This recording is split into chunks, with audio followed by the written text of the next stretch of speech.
Keep an eye on the progress Omaha snow plows are making with this tracker. You can see the roads in red are in progress. Green means it's done. Gray is areas where plows have not yet gone. Council Bluffs also uses this system. We have a link to both the plow trackers up on our website, firstalert6.com, and the First Alert 6 app.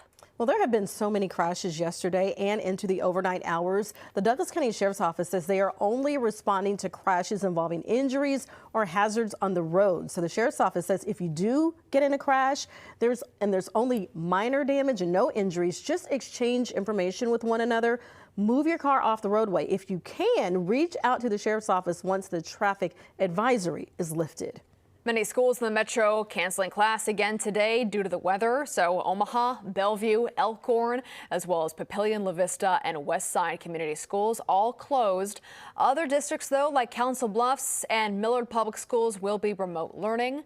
For a full list of closures, head over to our website, firstalert6.com, or you can download the First Alert 6 app. We also have that ticker running at the bottom of your screen.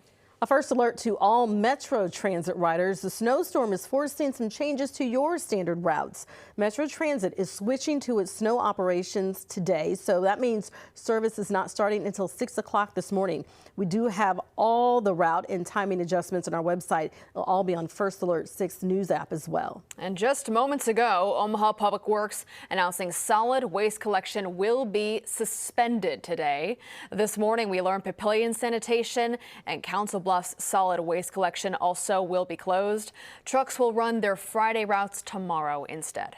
And checking on flights at the airport, it looks like things are mostly moving along as normal despite the snow. If you're flying or picking up someone, it is best to keep a close eye on your flight status. Just one delay I remember seeing, that's from Atlanta about 30 minutes later, so no big problem there.